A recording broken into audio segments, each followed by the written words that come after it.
Hi, everyone. Welcome to Mini Scroll, the daily internet culture podcast, bringing you the biggest stories from social media, the creator economy, and the digital space every Monday through Thursday. I'm your host, Lauren Meisner, the founder of the youth digital media brand, Centennial World.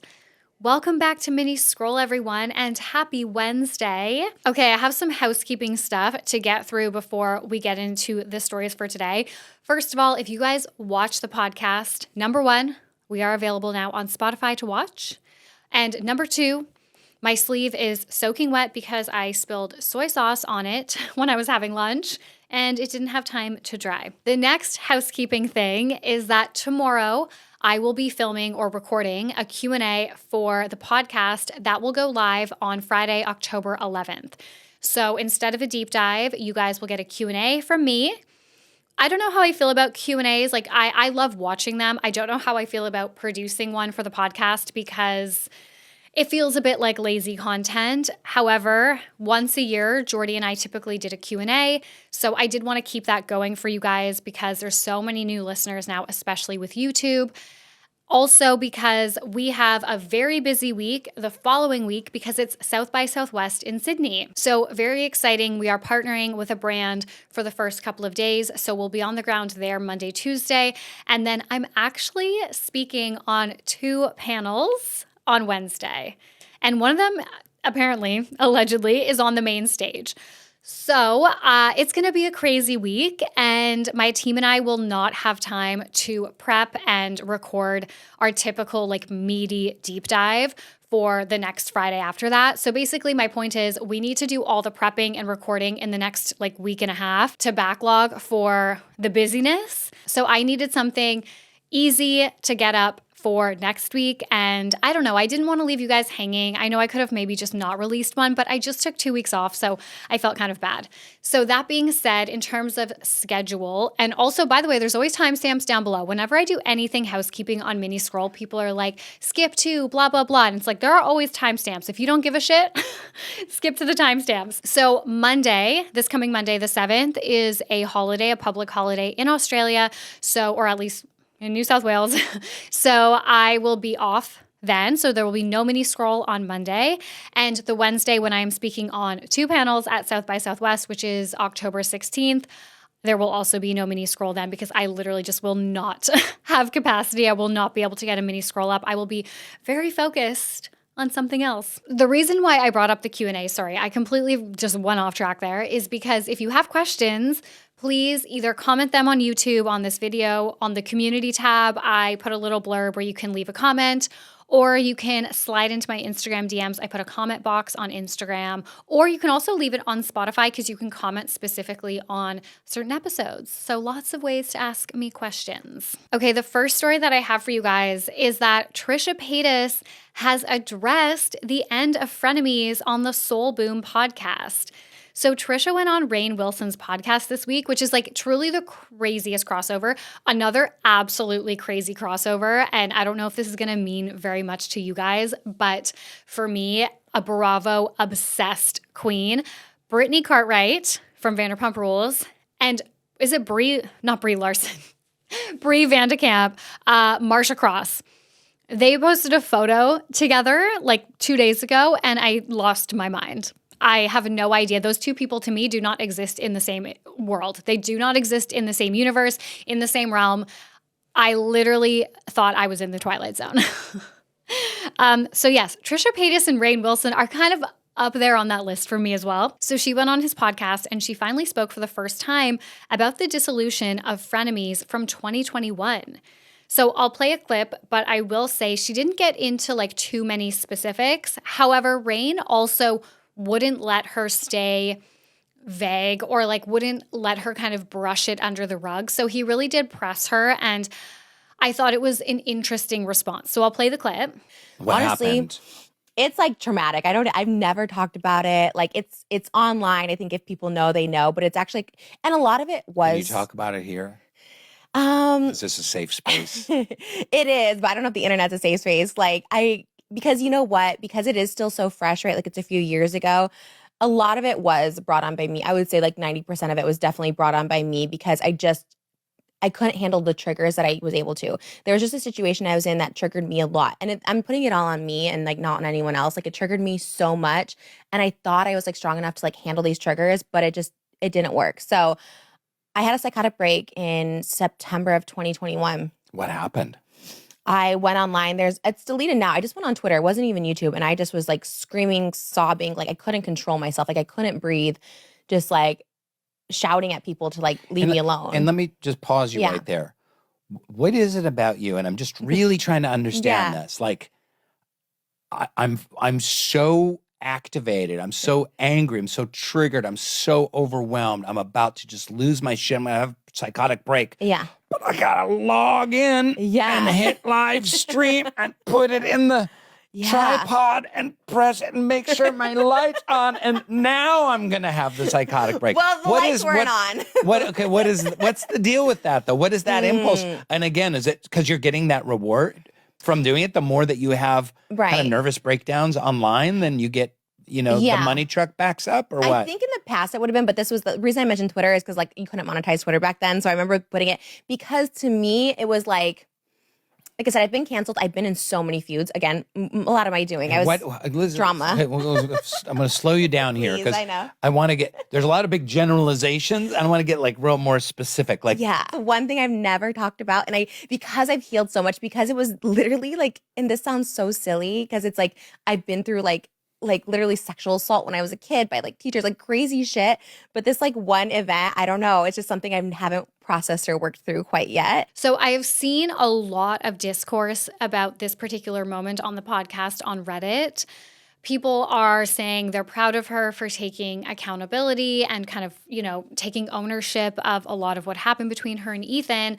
And then there are other people who are saying that her response feels very reminiscent of like when you are dealing with somebody, especially in your family, who is so toxic that you just have to like take the blame and just kind of deflect from the question because you don't want to end up getting, abusive text messages or end up being talked about more by that person who is really toxic. And so some people feel like maybe that's what she was doing in that moment because she doesn't want to publicly talk about it, because I think there has been a shift in perception about Ethan Klein over the last probably like year, I would say, mostly. And that's also a big discussion on Reddit, is people are talking about this specific clip and then they're talking about, how they kind of perceive Ethan and Trisha's relationship and also the dissolution of their relationship with a new perspective on Ethan. And that's absolutely not to absolve Trisha from her horrible behavior over the years on Frenemies throughout that period. Yeah, she has had, we've done deep dives on her. I actually think I might do an updated deep dive because I think the last time Jordy and I did a deep dive on her, we did a 2-parter.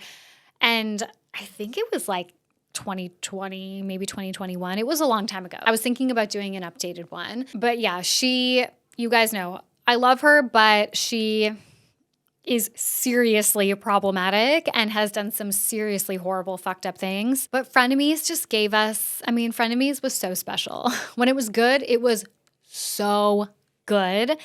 And people loved to see their friendship bloom, their families merge like that. But now it's so much more complicated with children involved, with, Ethan, with Trisha and Moses getting married. Like there is a lot more at stake now.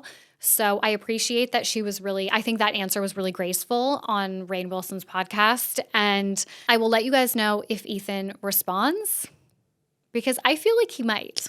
Okay, the next story that I have, this is a big trigger warning. I am giving a Diddy update, and it is a really horrible story. So definitely go down to the timestamps or click out. So 120 more people have come forward with sexual assault allegations against Diddy since his arrest, including 25 minors.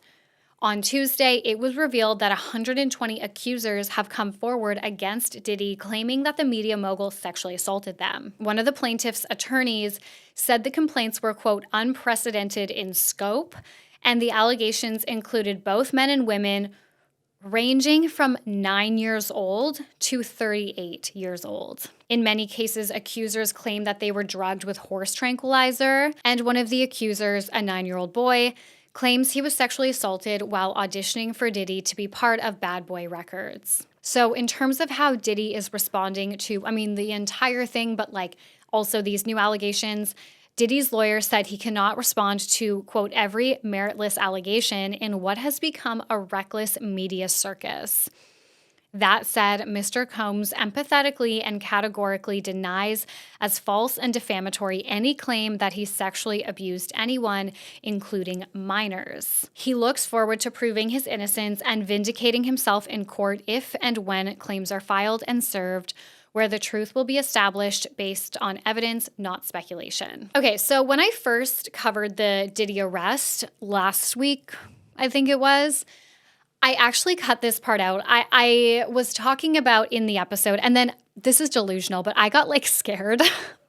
And I was telling Sean, I was like, yeah, I had a take on the podcast about how, he is like vehemently denying this. And that's like the stance is like, he is not guilty. That's the stance that he's taking and his lawyers are taking. And I said on the podcast, but like I cut it out. I said like a case of this size, the government arresting somebody who is literally like the media mogul. Like he is one of the most powerful people in media, possibly one of the most powerful men in the world, or at least in America. He is so incredibly powerful and wealthy. They don't just arrest you for no reason. They have, I am sure, years and years of evidence. And I said that on the podcast, and I was like, I'm actually too scared to say that. Like, I'm scared that Diddy's like team is going to come for me. And Sean was like, you think that out of everyone in the media, all the media outlets, all the commentators, all the podcasters, whatever, that are talking about this, you think that they care about you? I was like, okay, that's actually so true. Like, that is delulu. So anyways, I'm saying it now. It is so wild that they're going to maintain not guilty, when there is apparently just so much evidence. And the U.S. attorney, like they're not making mistakes like this, especially against someone who is that powerful. And I did just want to say one thing. I think I haven't seen a ton of it, but I have seen a few brands and just like people in general sharing, posting, commenting on, liking, whatever, memes about the 1,000 bottles of baby oil and some of the kind of like insane parts of this story that feel kind of icky or weird. Obviously not the illegal things, not the really horrific things, but those kind of quirky moments from this whole arrest, this case, like everything that's come out. And I just think that is so distasteful and so disgusting. And I think we really, really need to think about how we are talking about this and like memifying this moment. There are possibly hundreds of victims. And if you think about the people in your life who are survivors and how they feel when they see you like reposting a meme about baby oil, given the context of what that means and what that represents, I just think it's really damaging and it's sick. And we absolutely need to stop that. Okay, and the last thing that I wanted to, actually, two things. I wanted to share two final things. These are not like big official stories, but the first is that the actual founder of Crumbl, has come out and addressed the Crumbl Australia, just like in a TikTok really quickly, saying like, we have no affiliation with Crumbl. And then they made a joke about how they like guess they should expedite their timeline on making it to Australia, which please. Also, I know that a lot of people don't like Crumbl. I don't care. I still am desperate to try it. Like, I still need to try it. And then I also got some comments about the fact that I was just in Canada and I went on this huge rant yesterday about how I'm so desperate to try Crumbl and they don't have them in Australia, but I was literally just in Canada for like 3 weeks. And to that, I say, I fumbled. I actually had no idea that Crumbl was available in Canada. I'd only ever seen people eat it on TikTok in the US. My parents also retired to the middle of nowhere, so I actually don't know if I could have got Crumbl when I was home. But regardless, that's why I didn't, because I literally just didn't know it was in Canada. Okay, and the last thing I wanted to touch on is that I got a comment. So I posted something on my like Instagram story being like, what do you guys think this comment is about? Somebody tagged me on TikTok being like, you need to talk about this. And I just like took that screenshot. Anyways, they were tagging me in a Crumbl Cookie video But I posted it on my stories and so many people had like such good responses to what they thought that I was going to be covering. A lot of people said Crumbl. But one person said Sepia Bride getting divorced. So I was like, oh my God, I forgot that happened. So I just wanted to touch on it really quickly. I don't know if you guys remember. I don't think I talked about Sepia Bride on Mini Scroll, but there was a bride. She went so viral, like grew a huge following from complaining about her wedding photos, how her wedding photographer edited all her photos to look like sepia toned, essentially. And she wanted them to be much more natural, much more editorial. And she also was fighting to get the raw images because her photographer, I can't really remember the story. I don't remember if she wouldn't re-edit them. And so she went absolutely viral for like documenting the saga. And it was so divisive. So many people were like looking at the photographer. She put this woman on blast. Horrible. We're looking at the style of photos and being like, that is the style of photo that this photographer does. Like, what did you expect when you hired her type of thing? And then other people were like, yeah, it is ridiculous that like when you hire a photographer, especially for a moment as big as your wedding, that they won't include the raw images if you ask for them. Sorry, I just fact checked. The photographer would give her the raw files, but for $4,000 extra. Okay, so this is kind of wild. And she's made jokes on her TikTok about the fact that like she built her following off of being Sepia Bride, like off of her wedding, and now she's getting a divorce.